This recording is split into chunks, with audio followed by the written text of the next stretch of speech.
तो hi guys, कैसे हैं आप लोग। आज की इस वीडियो में हम लोग बात करने वाले हैं बॉलीवुड इंडस्ट्री और बॉलीवुड सेलिब्रिटीज़ के बारे में।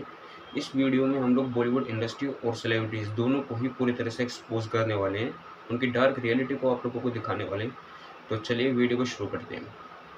तो पहले हम लोग बात करने वाले हैं बॉलीवुड इंडस्ट्री के बारे में। अब ये जो बॉलीवुड इंडस्ट्री है वो अपने करियर के सबसे एक लोएस्ट पॉइंट पर आकर खड़ी हुई है, या यूँ कह लो कि ये अपने ख़त्म होने की कगार पर खड़ी हुई है। अब ऐसा क्यों है, इसके पीछे बेसिकली बहुत सारे रीज़न्स हैं, और उन रीज़न्स को बताने से पहले आप लोगों को एक बार बॉलीवुड इंडस्ट्री की हिस्ट्री जानना ज़रूरी है। अब ये जो बॉलीवुड इंडस्ट्री की हिस्ट्री है वो इंडिपेंडेंस से लेकर 2010-15 तक बॉलीवुड मूवीज़ ने और बॉलीवुड सेलिब्रिटीज़ ने दोनों ने ना सिर्फ बॉलीवुड में बल्कि ऑल ओवर इंडिया और ऑल ओवर वर्ल्ड में अपनी खूब छाप छोड़ी है। लेकिन अब ऐसा क्या हुआ कि जो ये जो बॉलीवुड इंडस्ट्री है बिल्कुल ख़त्म होने के कगार पर है। अपना एक डाउनफॉल स्टार्ट हो चुका है बॉलीवुड का। तो इसी रीज़न्स को पता लगाने की हम कोशिश करेंगे। तो पहला रीज़न तो ये है कि अगर आप आज की बॉलीवुड मूवीज़ का कंपैरिज़न पुरानी बॉलीवुड मूवीज़ से करते हो तो आपको एक ज़मीन आसमान का अंतर देखने को मिलेगा। पुरानी जो बॉलीवुड मूवीज़ होती थी उनमें जो सॉन्ग्स वगैरह, डायलॉग्स वगैरह और मूवीज़ की जो स्टोरीज़ वगैरह लिखी जाती थी वो बिल्कुल एक ओरिजिनल तरीके से लिखी जाती थी, और वो लोगों के बीच में एक इम्पैक्ट भी क्रिएट करती थी। और जो पुरानी बॉलीवुड मूवीज़ है अगर उनमें आप देखते हो तो एक्टर और एक्ट्रेस की जो कास्टिंग करी जाती थी वो मूवी के रोल के हिसाब से करी जाती थी कि क्या ये एक्टर इस रोल के लिए जस्टिफाई है या नहीं है। तो अगर आप पुरानी मूवीज़ में से रोमांटिक मूवीज़ को उठाकर देख रहे हो तो वहाँ पर आपको रोमांस के नाम पर और लव के नाम पर एक प्योर लव को दिखाया जाता है, एज़ कम्पेयर टू आज की अगर बॉलीवुड मूवीज़ की बात करें। आज की बॉलीवुड मूवीज़ में आपको रोमांस के नाम पर सिर्फ वल्गैरिटी और न्यूडिटी को दिखाया जाता है। यही हाल इनका कॉमेडी मूवीज़ में है। पहले की जो कॉमेडी मूवीज़ होती थी, उनमें जो डायलॉग्स वगैरह लिखे जाते थे, उनको सिर्फ़ सीन को देखकर ही आपके चेहरे पर स्माइल वगैरह आ जाएगी। और अगर आज की बॉलीवुड मूवीज़ में अगर आप कॉमेडी मूवीज़ में देखोगे, तो कॉमेडी के नाम पर सिर्फ़ डबल मीनिंग जोक्स का यूज़ किया जा रहा है और एक वाहियात कॉमेडी डायलॉग्स को यूज़ किया जा रहा है। ऐसा लगता है इन मूवीज़ को देखकर कि ये आपको ज़बरदस्ती हँसाने की कोशिश कर रहे हैं, जो नेचुरल स्माइल होती है चेहरे पर, वो बिल्कुल भी देखने को नहीं मिलती। दूसरा रीज़न ये है कि जैसे मैंने आपको पहले बताया कि जो पुरानी बॉलीवुड मूवीज़ होती थी, उनमें जब रोल के लिए कास्टिंग की जाती थी एक्टर या एक्ट्रेस की, वो इस हिसाब से की जाती थी कि उस रोल के लिए वो जस्टिफ़ाई है या नहीं है। लेकिन अगर आज की मूवीज़ में देखें, जो टैलेंटेड एक्टर एक्ट्रेस हैं, उनको कम मौका मिल रहा है एज़ कम्पेयर टू बड़े-बड़े जो सेलिब्रिटीज़ हैं। अब ये जो बड़े-बड़े सेलिब्रिटीज़ हैं, वो अपने कोई न कोई अपने बेटे, बेटी को या भतीजों को फुली सपोर्ट करने में लगा हुआ है, उन्हें प्रमोट करने में लगा हुआ है। या फिर सिंपल लैंग्वेज में ये कह लो कि नेपोटिज़्म को सपोर्ट किया जा रहा है, और जो टैलेंटेड एक्टर एक्ट्रेस है उनको कम मौका मिल रहा है। तो तीसरा रीज़न ये है कि जनरेशन चेंज और एडवांस इन टेक्नोलॉजी के कारण।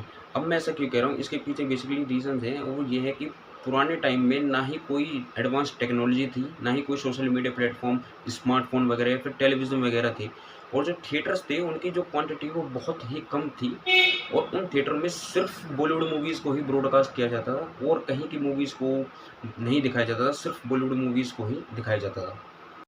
और अगर हम आज की बात करें तो आज इतनी टेक्नोलॉजी होने के कारण, सोशल मीडिया प्लेटफ़ॉर्म जैसे यूट्यूब, इंस्टा, फ़ेसबुक होने के कारण, ओटीटी प्लेटफ़ॉर्म्स होने के कारण, जहाँ पर आप ना सिर्फ बॉलीवुड में ना बल्कि आप लोग ऑल ओवर इंडिया और ऑल ओवर वर्ल्ड की किसी कोई भी मूवीज़, कोई भी वीडियोज़ वगैरह देख सकते हो बिना किसी लैंग्वेज बैरियर के। और अगर हम टेलीविज़न्स की बात करें तो टेलीविज़न में ना सिर्फ आपको बॉलीवुड बल्कि आपको हॉलीवुड और साउथ के इंडस्ट्रीज़ की मूवी को भी दिखाया जाता है, और टीवी शोज़ को, टीवी सीरियल्स को भी इतना दिखाया जा रहा है। अब ये जो चीज़ें हैं, ये सब भी कहीं न कहीं इम्पैक्ट डालती हैं बॉलीवुड के डाउनफॉल में। तो एक रीज़न ये भी है कि आज के टाइम में जो बॉलीवुड मूवीज़ हैं, वो 70 से 80% बेसिकली कॉपी होती है हॉलीवुड मूवीज़ की या फिर साउथ की मूवीज़ की। अब आज की जनरेशन जो है, वो इतनी एडवांस और स्मार्ट हो गई है कि वो सिर्फ़ ओरिजिनल कंटेंट देखना पसंद करती है, ना कि कोई कॉपी। और बॉलीवुड मूवीज़ जो हैं, वो रीमेक और कॉपी के चक्कर में इतने पागल हो गए हैं कि बिग स्केल और ओरिजिनल कंटेंट जैसी मूवीज़ को बनाना भूल गए हैं, जो कि साउथ की जो इंडस्ट्री है, वो खूब अच्छे से कर रही है। साउथ की जो इंडस्ट्री है, वो ना सिर्फ बिग स्केल मूवीज़ बना रही है, बल्कि ओरिजिनल कंटेंट का यूज़ भी कर रही है। एग्ज़ाम्पल के लिए अगर आप देखो तो बाहुबली 1, बाहुबली 2, पुष्पा, केजीएफ, सलार, महाराजा, तुम्बाड़, कांतारा जैसी इतनी ओरिजिनल कंटेंट और ये बिग स्केल मूवीज़ को बना रही है, जो ना सिर्फ इंडिया में बल्कि ऑल ओवर वर्ल्ड में भी छाप छोड़ रही है, एक बहुत बड़ा नाम कमा रही है। ये तो बात हो गई बॉलीवुड इंडस्ट्री की। अब हम बात करने वाले हैं बॉलीवुड सेलिब्रिटीज़ के बारे में, उनके दोगलेपन के बारे में और उनके असली चेहरे के बारे में। एग्ज़ाम्पल के लिए अभी हाल ही में जो पहलगाम अटैक हुआ था, जिसमें 26 बेगुनाहों की मौत हो गई थी, उसका बदला लेने के लिए इंडियन गवर्नमेंट ने और इंडियन आर्मी ने ऑपरेशन सिंदूर कंडक्ट किया। और ऑपरेशन सिंदूर के दौरान जब पूरे देश के लोगों को एक साथ रहने की ज़रूरत थी, अपने देश को सपोर्ट करने की ज़रूरत थी, तब ये सो कॉल्ड सेलिब्रिटीज़ मुँह पर ताला बाँध कर बैठे हुए थे और इन्हें इस चीज़ से कोई फ़र्क नहीं पड़ रहा कि देश में क्या हो रहा है, क्या नहीं हो रहा। इन अब ये जो बॉलीवुड सेलिब्रिटीज़ हैं, जैसे सलमान खान हुए, जब बात आती है देश के ऊपर फ़िल्म बनाने की या फिर आर्मी के ऊपर फ़िल्म बनाने की, तब ये टाइगर टाइगर ज़िंदा है जैसी फ़िल्म बनाते हैं।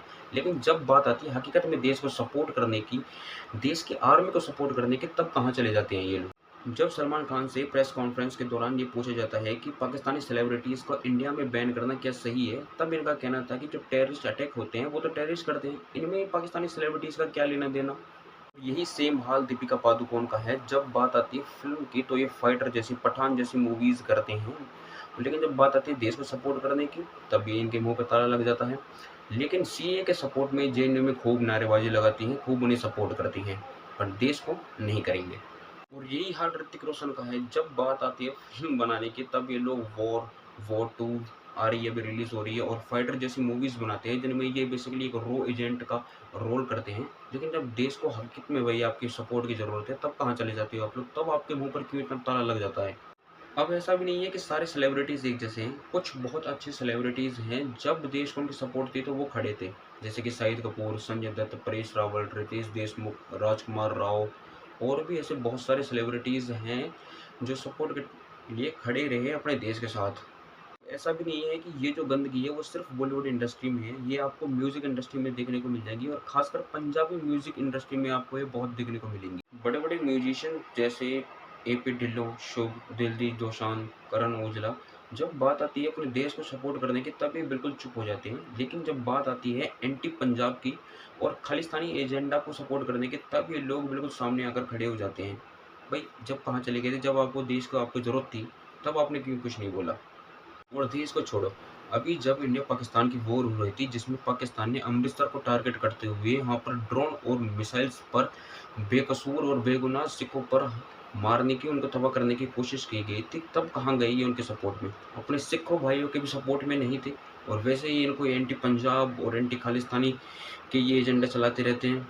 एक बात और गौर करने वाली है, जो अभी हाल ही में कुछ टाइम पहले मूवी आई थी शाहरुख खान की पठान, उसमें जो विलेन का कैरेक्टर है वो जॉन इब्राहिम निभा रहे हैं, और उनका जो रोल है वो एक एक्स सोल्जर है, एक एक्स इंडियन आर्मी सोल्जर है, और वो एक्स इंडियन आर्मी सोल्जर अपने ही देश को बर्बाद करने में, अपने ही देश को टेररिस्ट अटैक करवाने में लगा हुआ है।